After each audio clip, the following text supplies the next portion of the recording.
ada ketertarikan dari diri kita supaya batik ini bisa terus-menerus sampai nanti anak cucu kita gitu. Jangan sampai punah. Karena sayang sekali Kak, ini warisan budaya yang harus kita lestarikan gitu Kak.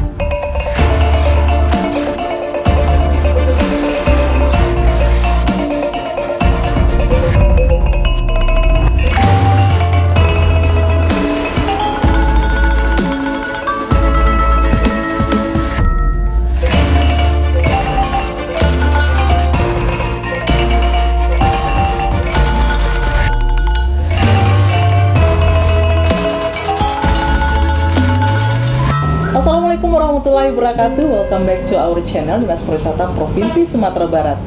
Jumpa lagi dengan Kak Ros dalam edisi Malapa, Mata Lama Pariwisata dan Ekonomi Kreatif. Saat ini Kak Ros bersama seorang putri Minangkabau yang cantik. Ada Ori Yori Octorino. Iya. Oke, kayak orang Jepang gitu ya. Tapi panggilan akrabnya Ori aja. Iya. Ori merupakan pelaku ekonomi kreatif Sumatera Barat sektor fashion. Nah, beberapa menit ke depan kita akan mengupas secara tuntas, apanya tuntas dikupas, pastinya mengenai usaha fashion yang dimiliki oleh Ori, yaitu Batik Tanah Liek Pusako Mandeh yang sekarang berada di Kota Padang. Biar Rusana Parekraf di rumah nggak penasaran bagaimana ini usaha Batik Tanah Liek Pusako Mandeh, langsung aja kita mau lama bersama Ori. Selamat siang Ori. Siang Kak Ros. Apa kabar? Baik banget. Baik, sehat Alhamdulillah. Dan ceria gitu ya. Iya, sama dengan Kak Ros juga. Oke, Ori, ya, Kak Ros Kak? Ini penasaran banget ini. Iya. Muda belia menggeluti usaha batik. Iya, batik Tanah Liek ya, kita panggilnya. Dari kapan si Ori mulai menggeluti usaha batik seperti ini? Oke, jadi gini Kak Ros, kita sebenarnya kalau berdirinya sendiri ya, Batik Tanah Liek Pusako Mandeh ini kita berdiri di 2018 akhir. 2018 akhir itu memang kita udah berdiri sendiri dengan merek sendiri. Sebelumnya kami memang membantu ibu di sawahan, Batik Tanah Liek yang di sawahan. Itu Batik Tanah Liek? Iya, yang di sawahan. Yang pertama kali di Sumatera Barat. Itu yang pertama, iya. Sumatera Barat. Akhirnya, Batik Tanah Liek. Kemudian ini yang kedua berdirinya. Kita memang berdiri sendiri. Kebetulan saya generasi kedua dari beliau yang meneruskan gitu. Iya. Kenapa sih sampai tertarik untuk membuka usaha fashion dengan motifnya juga unik sekali nih Batik Tanah Liek ini Ori. Kalau tertariknya gini Kak, zaman sekarang jarang sekali yang muda gitu ya untuk menggeluti dunia fashion, apalagi khususnya batik yang kita lihat sekarang ini gitu kan. Sementara batik ini adalah warisan budaya Sumatera Barat, salah satunya gitu ya, Batik Tanah Liek. Jadi ada ketertarikan dari diri kita supaya batik ini bisa terus-menerus sampai nanti anak cucu kita gitu. Jangan sampai punah. Karena sayang sekali Kak, ini warisan budaya yang harus kita lestarikan gitu Kak. Sayang banget kalau sampai hilang, karena dulu kan batik memang sempat punah, tapi oleh ibu dilestarikan kembali itu di tahun 95. Dan bahkan juga banyak, mungkin kaum muda banyak nggak berminat ya untuk menggunakan batik. Ya, itu dia. Alhamdulillah Kak, sekarang itu banyak sekali anak muda yang mereka setiap ada kegiatan kemana mereka datang ke sini, mereka pakai kain batik, tapi itu dikombinasikan dengan pakaian yang lebih casual gitu. Jadi lebih bervariasi Kak. Jadi nggak harus monoton pakai kain, kita pakai kebaya atau pakai baju kurung, nggak selalu begitu. Sekarang udah banyak kombinasinya. Gitu. Nah, terus kenapa Batik Tanah Liek? Apakah mungkin bahannya ada dari Tanah Liek atau bagaimana sih? Memang kalau Batik Tanah Liek sendiri kebetulan kita fokusnya di Batik Tanah Liek, yaitu batik dengan pewarnaan alam Kak. Contohnya ini memang 100% pewarnaan dari alam, khususnya tanah liat. Nah, sementara kita juga nggak hanya menjual yang pewarnaan alam, tapi sintetis juga ada. Contohnya ini pewarnaan kimia. Cuman memang kita kasih nama ini karena kita lebih mengutamakan yang alam punya gitu Kak. Iya. Apakah ini sudah dipatenkan? brand batik Tanah Liat ini? Kalau mendaftarkan nama kita udah ada Kak, kita udah daftarkan, cuman lagi dalam proses karena memang agak lama ya untuk mendaftarkan merek dagang Kak. Cuman kalau yang batik Tanah Liat sendiri kita nggak bisa patenkan karena itu kan milik seluruh warga Sumatera Barat, masyarakat Sumatera Barat gitu. Kalau untuk inspirasinya, batik-batik motifnya ini dari mana nih Ori? Kalau inspirasinya ini sebenarnya semua yang ada di Sumatera Barat Kak. Contohnya itu ada ukiran rumah gadang. Ukiran rumah gadang itu kita jadikan ke motif. Terus kayak rangkiang itu kita jadikan ke motif. Kalau ini kabau padati kita bisa jadikan ke motif. Tiap pulang patang juga kita jadikan ke motif. Seperti ini Kak. Ini rangkiang kita jadikan ke motif. Ini. Iya benar ya. Ini rangkiang. Ya, jadi semua yang ada di ukiran rumah gadang itu bisa kita jadikan ke motif. Contohnya Masjid Raya Sumatera Barat juga jadi ke motif Kak. Udah ada ya? Udah ada kita bikin. Nanti kita lihat. Saran nih. Iya. Terus ini yang mendesain ini motif-motifnya siapa Ori? Kita sendiri Kak. Kita sendiri. Kita punya tim. Jadi kita nanti keluarkan semua ide yang terbaru gimana, nanti kita tinggal proses, kita desain gitu aja. Semua prosesnya dari desain terus sampai mengaplikasikannya ke bahan kain itu di Kota Padang. Kita kebetulan kampung kan di Batu Sangkar Kak. Jadi kita ada di Padang dan di Batu Sangkar. Gitu. Kalau menurut Ori sendiri bagaimana nih minat konsumen untuk menggunakan batik Tanah Liat ini di Sumatera Barat? Alhamdulillah itu tadi Kak. Saat ini tinggi sekali minat konsumen kita untuk menggunakan batik daerah kita sendiri. Apalagi cuman gini ya, mungkin kendalanya karena kita pandemi kemarin itu agak sedikit berkurang. Cuman sekarang udah mulai lagi Kak.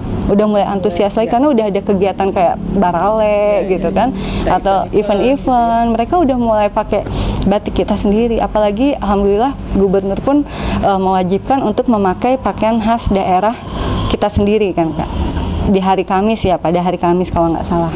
Iya benar. Dan bahkan banyak juga anak muda sekarang yang bangga sekali ya memakai batik. Iya benar Kak. Sumatera Barat. Sumatera Barat. Kalau keluar kita kan kelihatan batik. Iya. Nah, apakah di batik di batik Sumatera Barat ini harus ada rangkiang, rumah gadang atau seperti itu? Sebenarnya enggak juga sih Kak. Jadi itu kan cuman karena kita mendesain, jadi kita pakai untuk motif yang ada rumah gadang, rangkiang. Tapi sebenarnya ada juga yang enggak. Itu emang ukiran aja. Jadi nanti kalau seandainya konsumen membeli, mereka punya pilihan gitu. Iya. Ada yang mungkin ada yang tidak mau ada rumahnya gitu kan, cuman ukiran aja itu bisa. Iya. Nah, ke depan nih siapa nih yang bakal menjadi target pasar untuk batik Tanah Liat? Kalau target kita kalau bisa memang alhamdulillah juga nih Kak. Setiap ada event kegiatan batik di luar, contohnya kayak di Jakarta itu gelar batik Nusantara, kita selalu ikut. Ya kita untuk dikenal di luar Sumatera Barat itu aja udah bagus banget gitu. Apalagi kita udah ada juga yang pakai sampai keluar juga Kak. Iya, bahkan sekarang juga banyak batik Tanah Liat menjadi souvenir ya. Iya, benar banget Kak. Buat shawl, Dinas Pariwisata sendiri pernah pakai untuk shawl. Sering malah. Syukur banget. Promosi juga buat kami. Jadi apa namanya? Pakaian dinas. Iya, benar. Pakaian dinas juga ada tuh Kak. Pesan ke kita juga. Rencana ke depan gimana nih Ori? Rencana sih ya kalau yang namanya kita Kak usaha pasti pengennya lebih besar lagi. Mungkin ya butuh proses, butuh waktu gitu ya Kak ya. Tapi itu udah ada di planning kita. Mungkin kita bikin cabang gitu. Kita nanti mau lebih banyak membuat baju jadi juga. Jadi ada konsumen yang pengen praktis gitu kan, pengen pakai langsung tanpa menjahit, mereka bisa datang ke store kita yang untuk pakaian jadi gitu. Itu sih planning. Bahan aja yang baru ya. Ada yang jadi ada Kak, cuman lebih fokus ke bahan sih. Yang jadi ada juga. Kemarin di pandemi udah hampir 2 tahun ya sekarang. Iya, 1,5 tahun lebih ya, mau 2 tahun. Gimana nih batik Tanah Liat? Kalau dibilang kosong sih sebenarnya enggak Kak, kita nggak boleh ini ya nutupin juga gitu kan. Cuman sedikit berkurang memang ada, karena kegiatan kan tidak ada Kak, pernikahan atau apa kan nggak ada. Cuman sekarang udah mulai lagi Kak, karena seragam udah mulai mereka udah mulai buat lagi, dinas-dinas atau instansi yang lain udah mulai bikin lagi gitu. Kegiatan pernikahan barale juga udah mulai ada lagi. Sejauh ini Ori batik Tanah Liat udah coba ikut event-event apa aja? Kalau event yang kita berdiri sendiri ya Kak ya, dari kita berdiri sendiri itu udah Inacraft kita ikut. Inacraft kita ikut, Jakarta Fashion Week kita ikut, Indonesia Fashion Week kita ikut, Gelar Batik Nusantara kita ikut. Yang expo-nya? Iya, yang di Jakarta semua gitu. Alhamdulillah event besar semua Kak. Iya. Terakhir kemarin itu kita ke London juga ikut sih. London juga? Iya, sebelum pandemi itu kan September 2019. Bisa. Animonya tinggi juga sih Kak di sana. Untuk momen Karena gitu. orang luar kan sangat menghargai kriya Kak. Hasil kerajinan kita tuh sangat dihargai di sana. Apalagi dengan motif-motif yang unik gitu ya. Benar, mereka melihatnya itu sangat sesuatu yang wah sekali gitu. Karena dibikin oleh tangan manusia kan, bukan dengan mesin. Gitu. Oke Ori, kita sudah panjang lebar ya. Mau tak lama mengenai seputaran motif batik Tanah Liat gitu. Karena juga penasaran ini bagaimana sih seperti apa aja desain produknya gitu. Kita lihat ya Kak ya. Oke. Ini salah satu contoh sarung selendang batik Tanah Liat. Satu style ya? Iya, satu style. Ini ada kainnya dan selendangnya Kak. Boleh Kakak lihat. Ini motifnya rangkiang contohnya. Nah, sama burung hong Kak. Burung hong. Iya. Iya. Ini 100% pewarnaan alam Kak. Biasa. Pengerjaannya nih kalau yang kayak gini berapa lama nih? Kalau yang Tanah Liat sendiri itu pengerjaannya maksimal bisa sampai 2 bulan Kak. Tergantung nanti kondisi cuaca kita gitu ya. Kadang pas lagi hujan itu nggak akan bisa secepat itu gitu. Paling cepat 1 bulan. Jadi lihat-lihat cuaca dulu ya kalau mau mengerjakan. Karena semuanya dengan alam. Iya benar. Sampai untuk menjemurnya pun kita menggunakan cahaya matahari. Dan itu pun harus stabil Kak. Kalau enggak nanti belang hasilnya. Iya. Penyerapan warnanya beda nanti. Nggak boleh terlalu panas. Gitu ya. Iya. Emang ada tekniknya itu. Iya Kak. Makanya waktunya memakan waktu sampai 2 bulan. Iya benar. Ini motif rangkiang sama burung. Nah.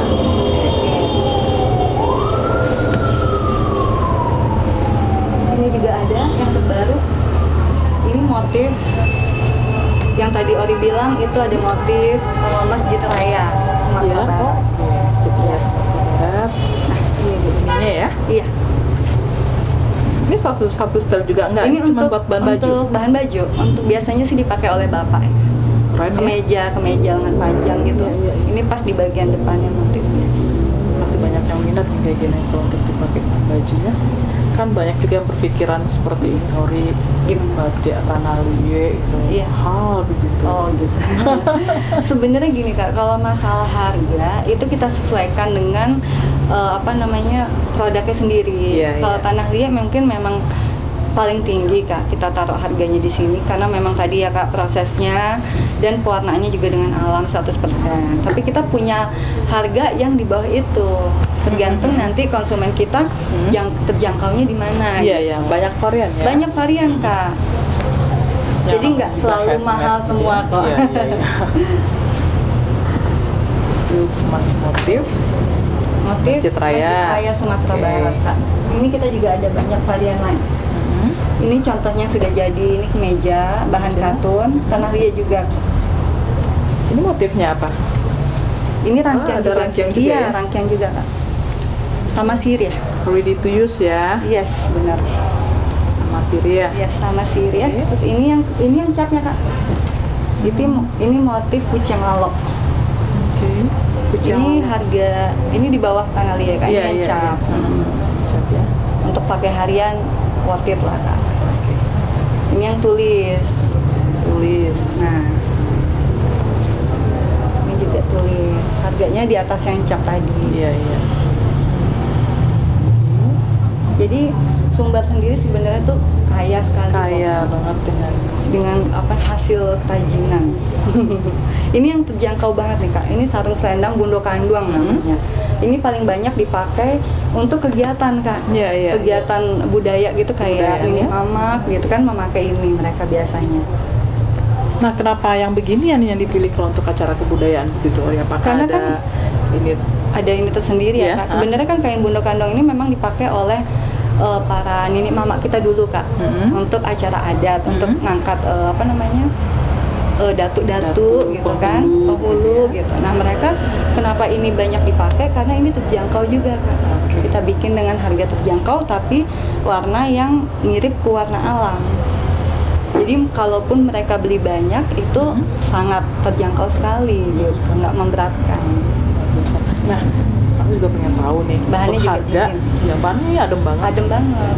Kalau untuk harga ini kisaran dari berapa yang Kalau yang kita kebetulan kita harga dari batik cap itu ada 250.000, Kak.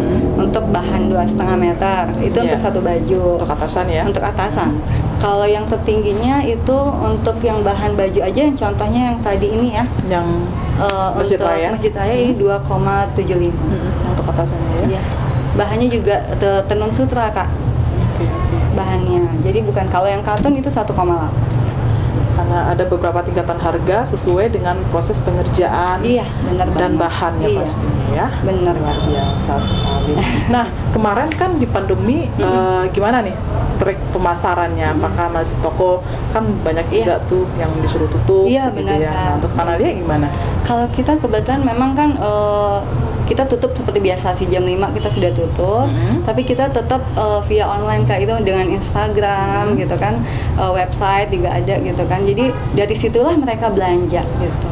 Kita tinggal kirim ke sana gitu kan. Nah, untuk konsumen yang paling jauh di luar Sumatera Barat dari mana aja nih, Ori? Konsumen yang terjauh kemarin baru kirim itu 1 bulan yang lalu, Kak, kalau nggak salah ya, 1 bulan lebih ke Hong Kong, Kak. Hong Kong? Iya. Orang Minang yang ada di situ? Orang Minang yang ada di sana. Ikut juga mempromosikan kali Iya, ya? benar. Ya? Dan itu dia beli nggak 1 kali, bisa udah sampai 3 kali. Jualan juga kali di situ. Dia pakai, kebetulan suaminya bekerja di perusahaan di situ. Jadi dia pakai batik khas daerahnya sendiri. Nah, Ori, kira-kira apa sih yang membedakan antara batik Tanah Liat dengan batik yang lainnya yang ada di Sumatera Barat ini? Oh gitu, oke, Kak. Jadi gini, batik Tanah Liat itu sebenarnya bukan hanya nama, Kak, tapi itu lebih kepada proses pewarnaannya. Jadi ini yang membedakan adalah batik Tanah Liat ini 100% pewarnaannya dari alam. Salah satu contohnya adalah memang dasarnya ini dari tanah liat. Tanah liat. Lalu kita pakai bahan alam lainnya seperti gambir, mahoni, seperti itu, Kak. Nah, ada satu lagi jenis kain sarung selendang juga. Ini namanya sarung selendang bundo kanduang. Ini pewarnaannya menggunakan pewarnaan kimia. Pewarnaan kimia, cuman memang kita buat warnanya yang mirip dengan warna alam. Supaya pada saat masyarakat atau konsumen kita pakai, itu bisa dipadu-padankan dengan warna baju apa aja gitu. Jadi tetap bisa matching gitu. Cuman ini warnanya kimia, bukan Tanah Liat. Cuman konsumen kita memang banyak yang sedikit rancu mungkin ya, Kak, ya, ragu dengan ini sarung selendang Tanah Liat ya, Kak. Bukan, ini sarung selendang bundo kanduang namanya. Bukan dari Tanah Liat. Yang Tanah Liat itu adalah yang ini. Itu prosesnya menggunakan warna alam dan tulis, Kak. Dengan canting ya. Itu sih yang membedakan, Kak. Cuman memang mungkin masyarakat tadi kita kasih pemahaman yang lebih ya, Kak, pada saat mereka bertanya atau belanja ke sini gitu, supaya tidak salah menafsirkan gitu.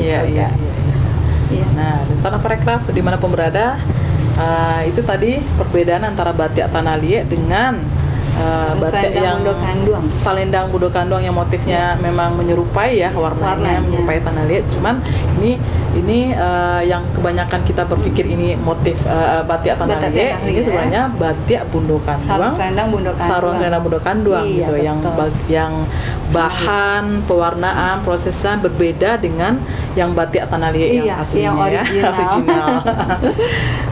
Luar biasa sekali pencerahannya dari Ori. Semoga bermanfaat dan dimengerti oleh konsumen kita ya, Kak, ya. Pastinya. Luar biasa sekali. Nah, Ori, kalau menurut Ori sendiri perkembangan industri kreatif atau ekonomi kreatif Sumatera Barat ini gimana?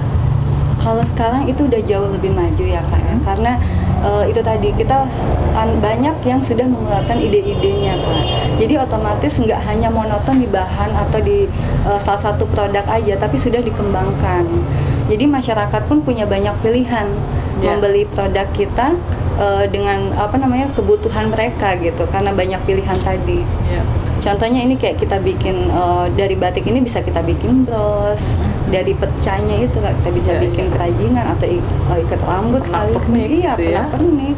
Gitu. Jadi memang selain bisa digunakan untuk baju, pakaian, bisa juga untuk aksesoris. Iya, benar banget Kak. Justru itu lebih tidak terbuang kan jadinya. Iya. Bisa dibikin sesuatu yang unik lagi gitu. Karena sayang juga ya bahannya yang mahal gitu. Terus percaya kebuang kan juga sayang. Nah, dengan perkembangan zaman jadinya generasi-generasi yang memiliki ide-ide tadi bisa mengaplikasikannya. Iya, benar banget. Itu sih yang diperlukan sebenarnya Kak. Kita harus lebih lebih fokus buat mencari ide-ide terbaru tadi. Lebih inovatif ya? Iya, lebih inovatif. Luar biasa. Nah, harapan Ori untuk Batik Tanah Liye dan juga untuk perkembangan ekonomi kreatif Sumatera Barat gimana nih? Kalau untuk perkembangan dari kita sendiri ya Kak ya, mungkin pengennya suatu saat bisa bikin fashion show sendiri gitu ya, hayalannya seperti itu gitu. Tapi dan satu lagi sih didukung oleh instansi atau dinas pemerintah, contohnya pariwisata, lebih mempromosikan UKM-nya, itu sangat membantu sekali buat kita ke depannya Kak. Mudah-mudahan terwujud harapannya untuk usaha Batik Tanah Liye semakin berkembang. Dan Sumatera Barat juga semakin kaya, semakin lebih dikenal lagi. Bener banget di mata dunia nasional, gitu ya, internasional ya Kak ya. Bener banget. Oke, Dunsana Parekraf dimanapun berada, demikian tadi mau talama Kak Ros dengan Ori, ownernya Batik Tanah Liye Pusaku Mande yang berada di Kota Padang.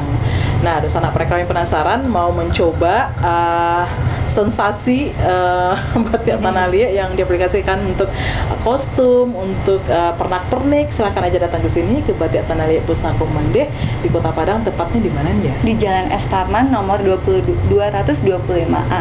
Ya, lupa ya. Baik, Dunsana Parekraf, demikian tadi mau talama Kak Ros dengan Ori. Dan sekarang saatnya Kak Ros dan Ori undur diri dulu dari hadapan Dunsana Parekraf dimanapun berada. Wassalamualaikum warahmatullahi wabarakatuh. Salam pariwisata, salam kreatif, salam Titi Maswa.